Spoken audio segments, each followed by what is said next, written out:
You're watching News 3 Now, live at 4, moving forward. Good afternoon, everybody. Welcome to Live at 4. Good to have you with us on this frosty Thursday, a day to dig out from the snow yesterday. You did a little bit of that. I did, before the next one comes. There's a lot of weather to talk about today, but before we do that, some breaking news. A federal judge has just blocked the Trump administration's order restricting transgender health care for people under the age of 19. The pause will remain in effect for 14 days while a case brought on behalf of families of trans and non-binary children is pending. The order could also be extended. We'll continue to follow that. Now let's get an update on the forecast.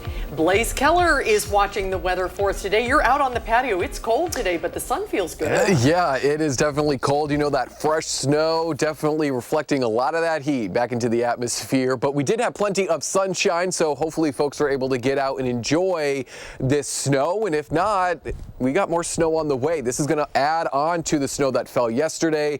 Looking at a healthy 3 to 6 inches of snow across a lot of central and southern Wisconsin Friday into Saturday. Unlike yesterday's snow, this one is going to be more wet and heavy. And we have a winter weather advisory for all of our coverage area, essentially all of Wisconsin at this point through Saturday morning. So this is what we're thinking as of this afternoon. This is on social media. Feel free to share this with all your friends and family in southern Wisconsin.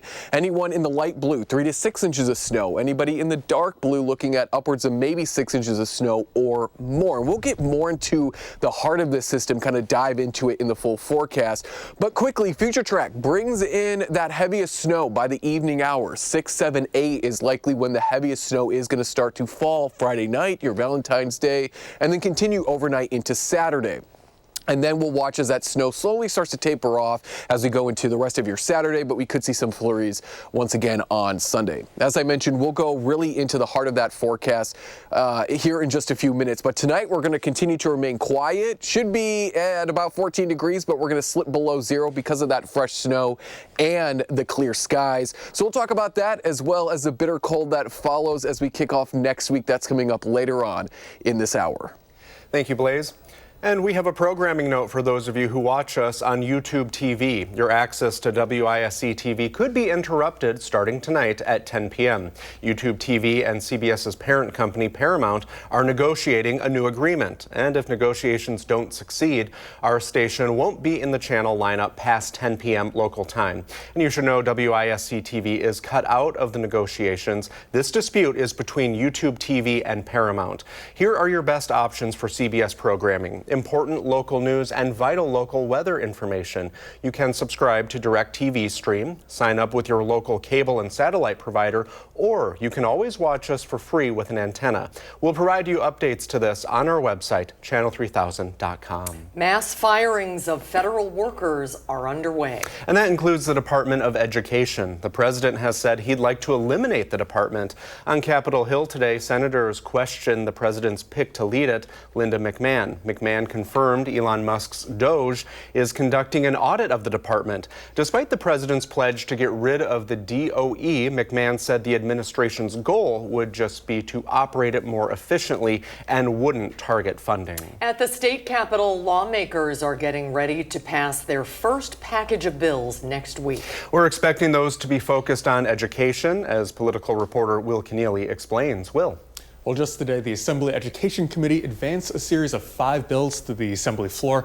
We're expecting them to meet next week to vote on those final proposals. Included among these proposals is a bill that would require civics education in high schools. Lawmakers debated that in the committee today. Take a listen. I think we all have spoken with a lot of constituents and voters recently. Like, we believe in the importance of civics education and actually are concerned about perhaps widespread lack of understanding of how the various systems of government work. Now, some lawmakers expressed concerns about mandating this kind of civics education without funding the proposal. That bill made it through the Assembly last session but did not clear the state Senate. Will, thank you. Right now, the Baraboo School District Board is meeting to determine its next steps after the superintendent resigned. Dr. Rainey Briggs announced he was leaving after serving in the role since 2021. He previously served as Director of Elementary Education in the Middleton Cross Plains Area School District. The board is meeting now to talk about finding a new superintendent and securing an interim administrator in the meantime. As soon as we know who that will be, we'll let you know right here on News 3 Now. Wisconsin's largest school district struggles with a culture resistant to change. That's according to an independent audit released today. Last year, Governor Tony Evers ordered an audit of Milwaukee Public Schools. This was after the district failed to submit financial reports to the state. The incident ultimately led to the district's superintendent to resign, in addition to the state withholding funds from MPS. The audit calls for systemic changes that prioritizes students and is more transparent with parents and taxpayers. A few of the issues auditors identified stem from leadership and staff turnover, fragmented planning, outdated systems, and unproductive reporting protocols. In total, auditors made 29 recommendations. The state spent $2.5 million on the audit. MPS has $3 million to implement those changes. Well, Wisconsin has not raised its minimum wage since 2009. Even as the cost of living continues to rise, Ellie LaLiberte joins us now with what this means for businesses and employees in our state. So Ellie, can you give us an overview? What does the minimum wage conversation look like right now? Yeah, so Wisconsin's minimum wage is the federal minimum. So that means it's at $7.25 and has not been raised since 2009. For some context, we had 21 states raise their minimum wage this year. That includes a lot of our neighbors such as Illinois, Minnesota, and Michigan. All of those actually over $10 an hour while we're still at $7.25. And one of the things I found in my reporting was that even though the wages are lower because of a tight labor market, actually most employers aren't paying employees just $7.25 anymore. Why are we so different from our nearby neighbors? What's the discrepancy? Yeah, so what I was talking with the UW expert is she told me it's just not been a top issue. It's just not been something that's gotten pushed through the state and something that people have really kind of, there's been talk about it, but it's just not made that enough step. And because people aren't really paying it as much, it's not been something that, has a huge issue is what it seems like. And so where can people find out, I guess, more about their rights? You have a report coming up later tonight. Yeah, that's right. At 6 tonight, I'm talking with a bunch of different industries. So we're talking with retail and restaurants, which are some of the two biggest industries that would see an impact if we were to see minimum wages raised in the state. So tonight at 6, you can watch my full report right here, and we'll have later on in the night something up on channel3000.com as well. Is this an issue of debate right now at our state capitol? Is this at the forefront of lawmakers' minds, or are we trying to raise awareness about? I wouldn't say it's been at the forefront right now. It definitely has been in conversations. It's something we see pretty much like every cycle, but it's not something that I would say that I've seen a huge momentum for specifically this cycle, but still early on, so we'll wait and see. We'll see your targeted special report tonight at 6. Awesome. Thank you Ellie, both. thank you. Thank you, Ellie. Well, next on Live at 4, what we can expect from the governor's budget next week. And whether Hamas and Israel have ended a fight about the delay of a hostage release.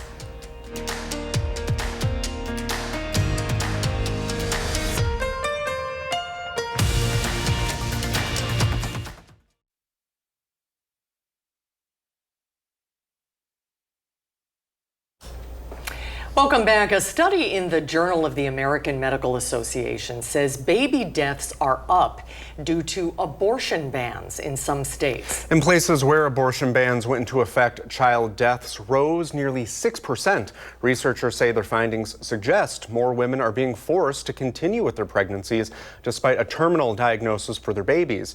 It's not just all-out bans either. Doctors say restrictions force the continuation of high-risk pregnancies. Right now, abortion is banned in Wisconsin after 21 weeks, with some exceptions. That law was reinstated after a Dane County judge ruled the state's pre-Civil War ban only applied to feticide. That all-out ban was the law in Wisconsin for more than a year after the U.S. Supreme Court overturned Roe v. Wade in 2022. The state Supreme Court has heard arguments on which ban will actually be the law in Wisconsin. They've yet to release a ruling. Ukrainian President Volodymyr Zelensky says he won't accept any agreements to end his country's war with Russia without direct involvement in the talks.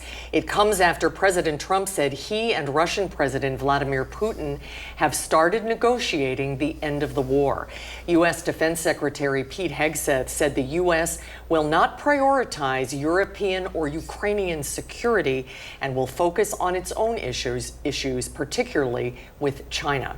Hamas will release 3 more Israeli hostages as planned, setting up a path for resolving a dispute over the ceasefire. The group had threatened to delay the next release, which happens on Saturday, after accusing Israel of violating the ceasefire agreement. Both Israel and the U.S. said a failure to comply with the deadline would result in an end of that ceasefire. Let's get a check on the weather now. We're in the middle of a storm sandwich. We have a day today to dig out, but more snow is on the way. Please. Yes, very reminiscent of January last year when we had one snowstorm at the beginning of the week and then one at the end of the week, and then we got some cold air. And we are in the sandwich. We've got that next system arriving as we go later into your Valentine's Day, and then beyond that, the snow threat tapers off, and we have other alert days then for the bitter cold. But let's get into the heart of this system expected Valentine's Day evening, overnight, into your Saturday. It's very closely following the path that we'd ultimately want it to take to really get a hefty amount of snow. The green path is what Friday's system is overall going to take. This blue path here is the ideal path for a Colorado low to take. As it moves through the Chicagoland area, it capitalizes on that moisture out of Lake Michigan. So let's really look at this system, and I've included the winds for a very particular reason, because they're going to be out of the south as we go throughout the day, getting our temperatures warmer to really supply us with that chance for that wet, heavy snow. And then notice that these winds are out of the southeast, so we're already beginning to get some of that lake effect influence on some of our northern counties here as we go into your Friday late afternoon, early evening, overnight. We're still having those winds off the lake. And if the center of low pressure really travels as the GFS is depicting it, these winds are going to be off of Lake Michigan pretty much from Friday night all the way through Saturday into early Sunday. These winds are still pulling moisture off of Lake Michigan as we go into your Saturday late afternoon. So folks could really be picking up a decent amount or really be affected by a decent amount of lake effect snow by the time this system scoots on out of here as we go into your Sunday. And then we'll likely see a little bit of flurry activity or light snow activity into Sunday. We're also going to be really carefully watching to see if we do get that second round of snow on Saturday. But when we take all of the ingredients, the winds, the snow, and even that freezing rain potential, not necessarily with this, but that's what the Winter Storm Severity Index takes into account, we find minor to moderate threats of impacts out of this next system, noticing that more of that orange is closer to Lake Michigan and up towards Manitowoc, back into Watoma, because of that lake effect snow, those winds whipping that moisture up into the atmosphere and then falling as lake effect snow. And if we look at the chance of at least 4 inches or more, anybody in the red here, you've got that high risk. And so if we compare that to what we've forecasted, it's very similar. We have that 6-inch mark or more here in the dark blue. This area in particular across western and southwestern parts of the state is going to be determined if we see that secondary chance for snow going into your Saturday. But a healthy 3 to 6 inches of wet, heavy snow is going to be possible as we go later into your Valentine's Day overnight into Saturday. Winter weather advisory, we talked about it already, for basically all of the state starting about 4 p.m. Friday afternoon through at least 6 a.m. on Saturday. Here's a look at what we can expect for your Valentine's Day. That snow moves in as we go throughout the day. Heaviest snow expected into the evening hours, overnight into your Saturday. And then we find alert day conditions Sunday, Monday, and Tuesday, not for snow, but for cold. Take a look at those high temperatures, especially Monday and Tuesday, and those overnight lows. Waking up Monday and Tuesday, and possibly Wednesday morning, those wind chill values could be anywhere between 20 to 30 degrees below zero. Oof. Yeah, no thanks. Spring is coming, right? Yeah, I think hopefully. it's less than 40 days. We can do this.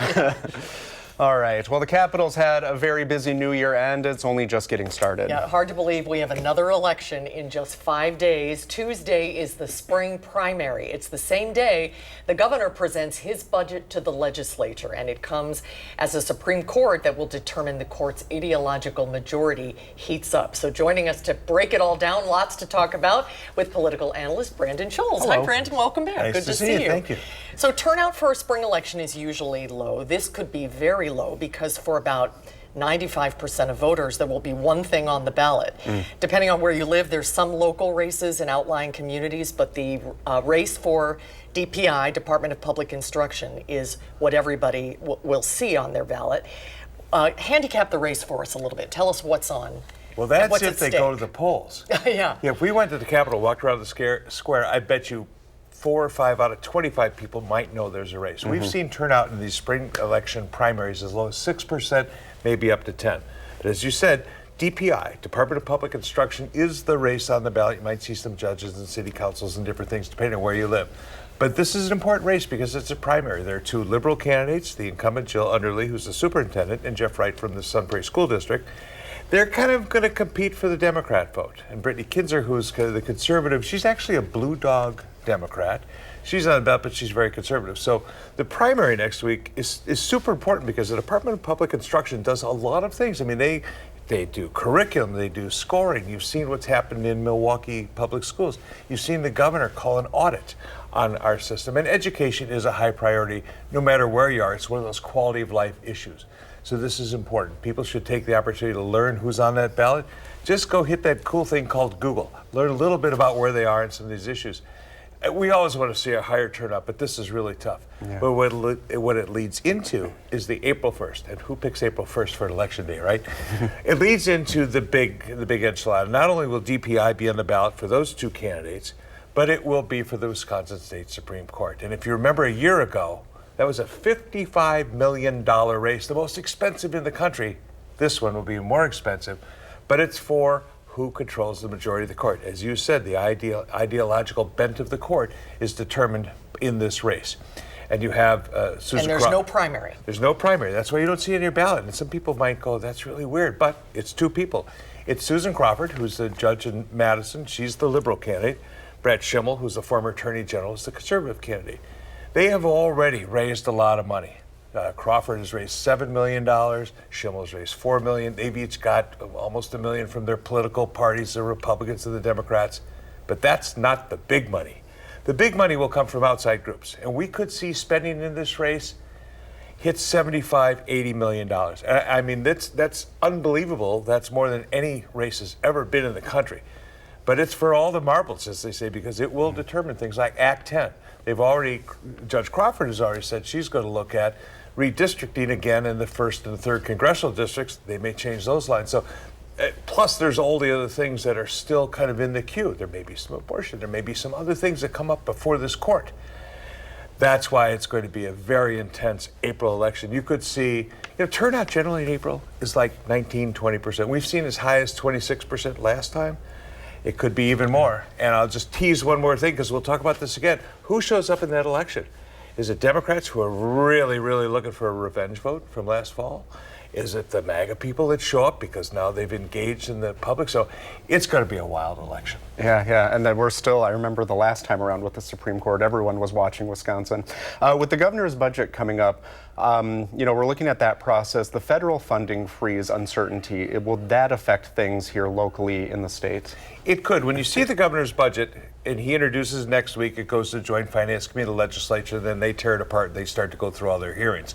But one of the things you see in a lot of departments is GPR, general purpose revenue. That's the tax money we all pay. That's our taxes. But you see Fed funds, program funds, SEG funds. So yes, federal funds do play a part in our state budget. And if they're not coming, or if you're uncertain, you're going to find legislators having to figure out, okay, if we thought we were going to get $1 from the feds for this program and we're not, do we cut the program, cut part of the spending? Do we add more taxpayer dollars? So this is something that Wisconsin and the legislature has never had to deal with before, this uncertainty of federal funds. And I don't think anybody expects that there's a quick, short answer, coming from Washington in terms of how this is going to turn out. This could be a year or two. So I would suspect that rather than having a budget in limbo, they will make some hard decisions on how to get past federal funds and maybe make accommodations if it comes later down the road. This is new turf, as they say. This is the wild, wild west. Well, we're glad we have you to help us navigate all the way through it. Need a whole show with you. All right, thank you, Brandon. I'll take the hour. Good to see you. Thanks so much. We'll be right back.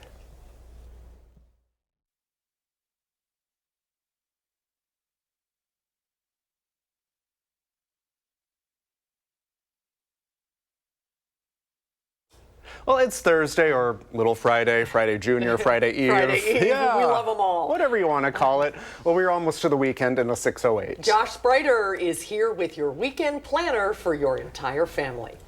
I'm looking at 3 things for you to do this weekend in the 608 with your family. Of course, all of this fresh snow means winter lovers are rejoicing. And with Valentine's Day tomorrow, you can get your groove on with a disco skate night. This is happening Friday night at the Edgewater Ice Rink from 7 to 9. You can bring your sweetheart or your squad for a night of funky fun, love, and skating under the lights. Just check out icehousemadison.com before you leave for skate times and weather updates. One of the Midwest's best model railroad events is coming to Madison this weekend. On Saturday and Sunday, the 57th Mad City Model Railroad Show will fill the Alliant Energy Center with fun for the whole family. More than 250 vendors include model train merchandise like tools, collectibles, videos, books, clothing, and artwork. Tickets are $14 for adults, $6 for kids, and those under 5 are free. If you buy them in advance, you can save $1 a ticket. There's also a family pack of tickets available for $36. Then on Sunday, another event for winter lovers who finally have some snow to enjoy. Check out the nature hike at the UW Arboretum at 1 in the afternoon. This is geared towards learning about the land, plants, and animals within the environment we live in. A heads up, these walks may cover some sloping terrain, and be sure to dress for the weather. It is free, no registrations required. Just meet at the visitor center. For more of what's happening this weekend in the 608, just go to channel3000.com. I'm Josh Spreiter for Live at 4. Josh, thank you. Coming up on Live at 4, who the lone Republican to vote against the president's pick for Health and Human Services Secretary was. Plus, a mistake that's making some Madison teachers pay more than they should in taxes.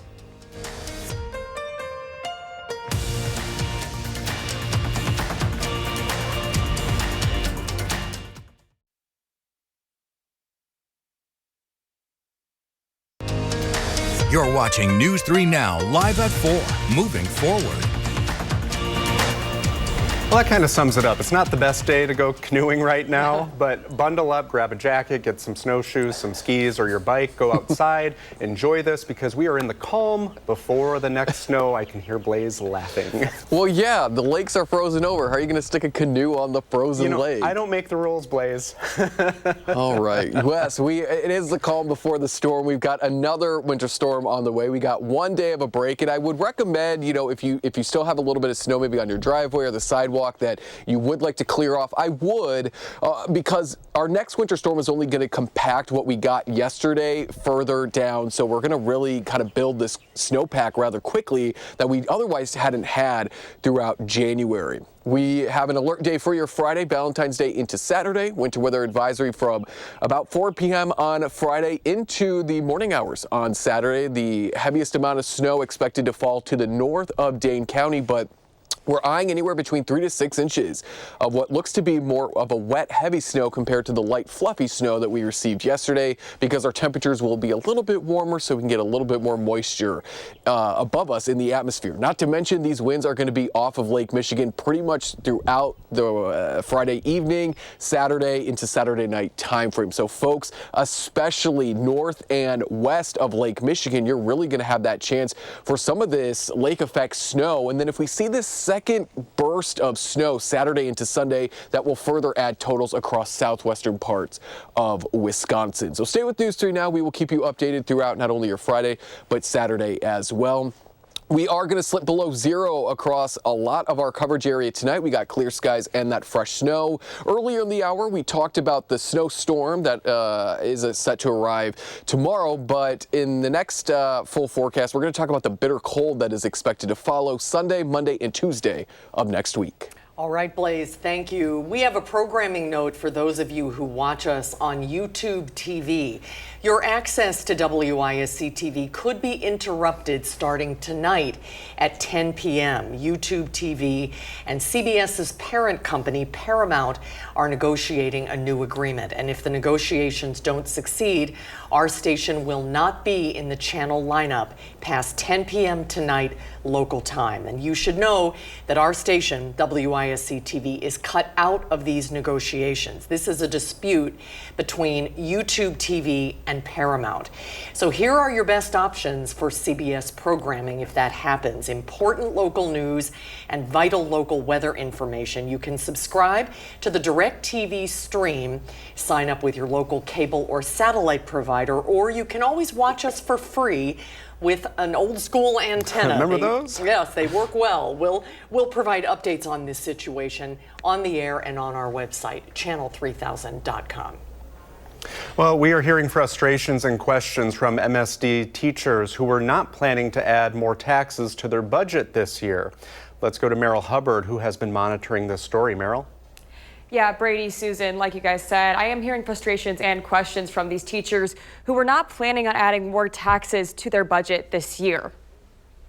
On Tuesday, teachers got an email from the district explaining the payroll error. The district said that after the end of the 2024 tax calendar year, they found out that updates to their system may have excluded too much income from taxation. In the email, the district says this could particularly affect employees who did not have a recent W-4 on file. This is because pre-2020 W-4 forms use different tax tables compared to current ones. MMSD sent me a statement from their senior executive director of communications that reads in part, quote, "We'd like to acknowledge that this occurred and sincerely apologize to our staff. We have taken immediate steps to prevent this error from happening again. This includes ensuring accurate system updates and a mandatory double-checking process for these updates." The statement also reads that they believe all employees were impacted in some way, but that the effects will vary with each tax filing.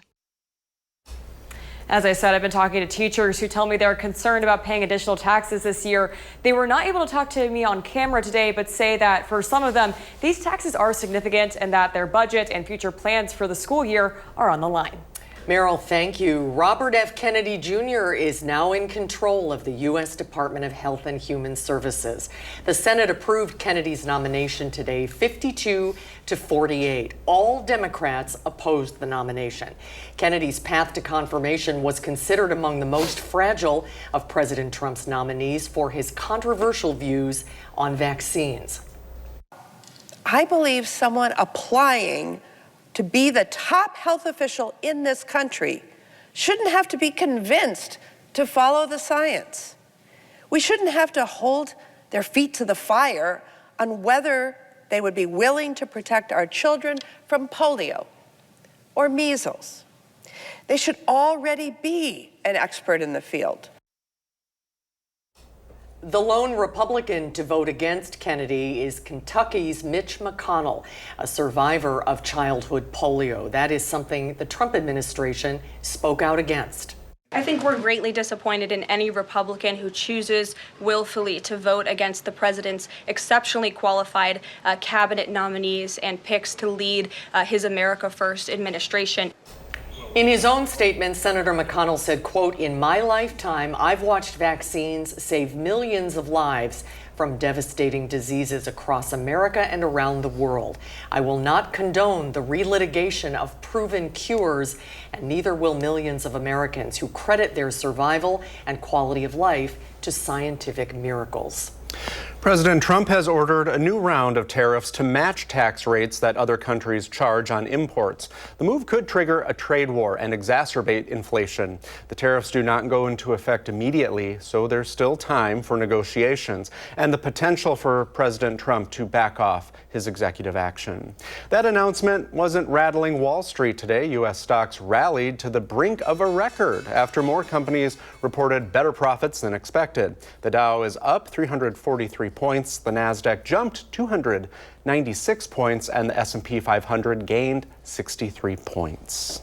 A handful of teenagers are facing charges after allegedly beating up and robbing an East High School student. Madison police say they've arrested 4 of the 5 suspects. 2 15-year-olds and 2 16-year-olds. Police say the boys stole the student's money on February 4th and attacked him after he told a staff member.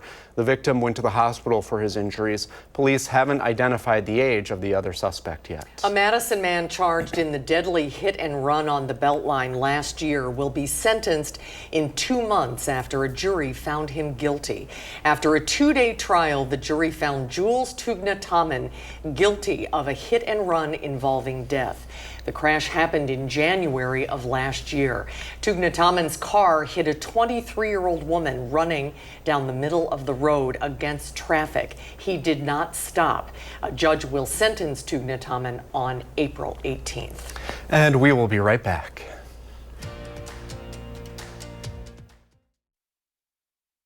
On the next Live at 4, Will Loper shows us what's new to streaming this weekend. Plus the red flags to look out for to avoid being scammed this tax season.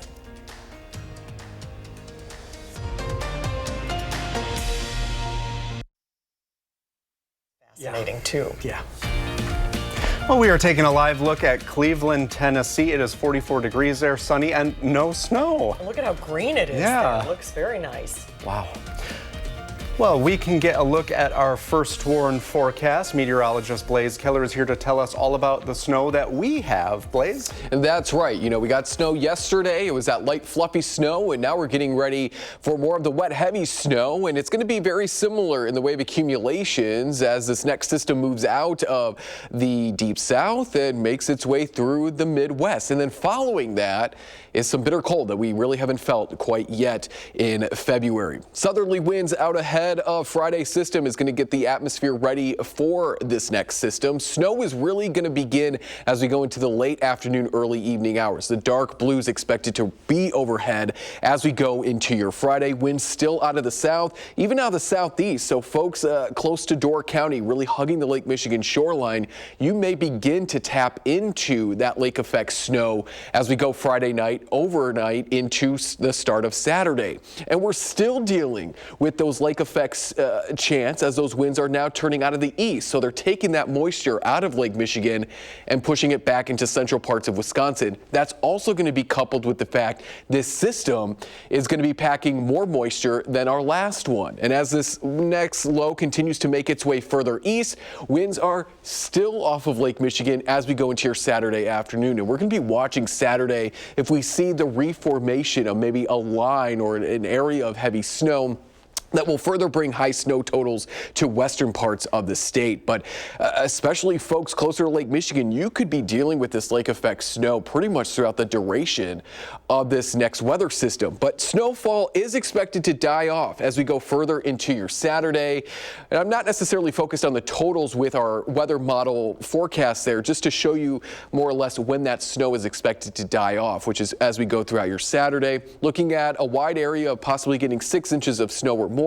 Further into this light blue, that's where we get to about 3 to 6 inches of snow. And then we get into our next set of alert days, which is for the cold. Wind chill values anywhere between 20 to 30 degrees below zero, waking up not only Monday morning, but Tuesday morning as well. And then into your Wednesday, it will still feel cold, but we say goodbye to those bitter, bitter cold. It's not going to be as cold, anywhere between, say, 15 to 20 degrees below zero, waking up on Wednesday. So certainly on your Tuesday morning and your Monday morning, it is going to be very cold. And our actual air temperatures are going to be anywhere between 20 to 30 degrees below normal, stretching from Monday all the way through Thursday of next week. And you can thank the fresh snow, not only yesterday, but the fresh snow that we're going to receive this weekend. It really just reinforces the colder air overhead. So if you're not a fan of the cold, I kind of have bad news for you. It's not going away anytime soon, but we will be a little bit warmer tomorrow, back into those 20s and maybe even squeezing out a few low 30s on Saturday.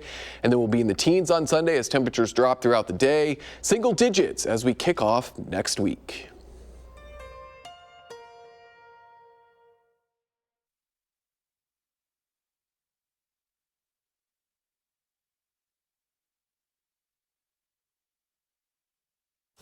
A new Marquette Law School poll finds a mixed reaction to President Trump's first moves in office. Nearly a month into his second term, the national survey looked at Trump's executive orders and approval of the U.S. Supreme Court. Lots to talk about today with the director of the poll, Charles Franklin. Hello. Hi, Charles. Good to see you. Good to be here. Boy, there was a lot in this poll.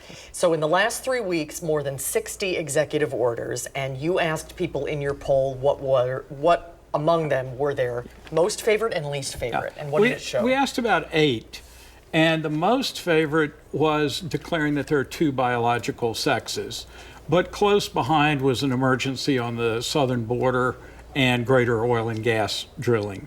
The least popular were taking back the Panama Canal and the January 6 pardons, and the single least popular was renaming the Gulf of Mexico.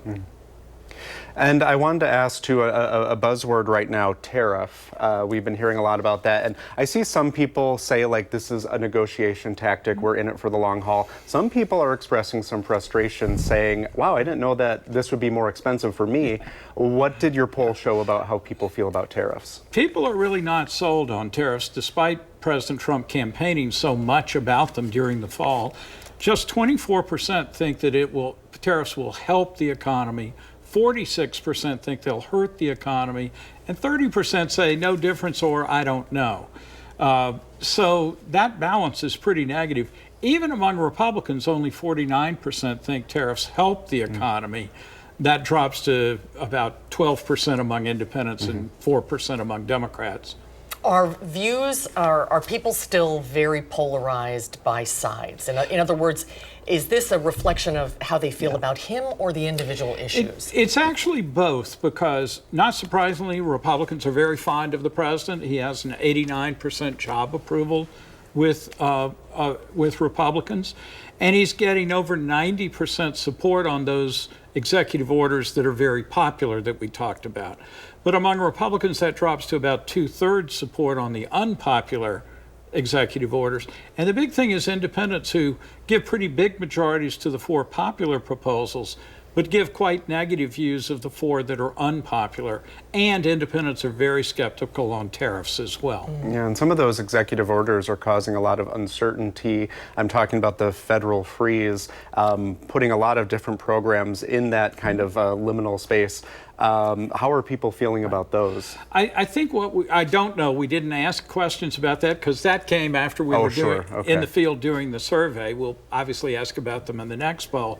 But I think you've got 2 things going on. All of this is coming very fast, and ordering things to halt and payments to be stopped doesn't mean that people downstream are immediately aware of what those impacts are. And of course, the courts are engaged in these questions as well. I think it'll be a month, 2 months before we start to realize whether the programs that are being cut actually affect us individually or affect some other guy. Speaking of the courts, you asked about approval of the U.S. Supreme Court. Yeah. That's been inching up for the last year, really, and this time, for the first time in over a year, over 2 years, has reached 51% approval. The court had been down in the 40s or even the 30s after overturning Roe v. Wade. But in this last year, we've seen it inching up to just over 50% now. What do you attribute that to? What do you think I think partly it's the court hasn't made any blockbuster decisions recently. The Roe versus Wade decision is fading into the background, even though the issue is still around. I think the real test comes in June, when the court hands down all of the big cases of the year. At that point, do people respond positively or negatively?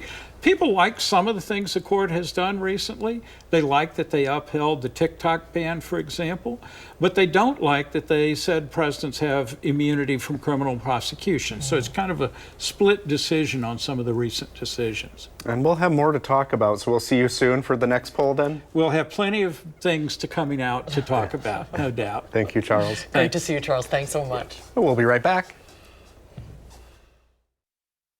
So Blaze, you could put the canoes on some skis and then get a couple of dogs and, you know... So sledding. Yeah. Duh. You get those Frenchies to work. I don't have the Iditarod dogs just in the stable. And are you going to weld the metal ski to the canoe? Didn't you know I'm a star welder? Did you know this, Susan? Oh my God. Talent. The man of, yes, he's a Renaissance man. All right, well, you can do that. I'm not going to be doing anything on the lakes. Even though the ice is still going to remain thick out there, we are going to be adding snow to it. So just be careful, as we're not going to be allowing a lot of that heat from the lakes to escape. But I think we've got a pretty good amount of ice on those lakes. But always use caution, of course. Alert days through well, at least through Tuesday, but Monday and Tuesday next week, it's for the cold.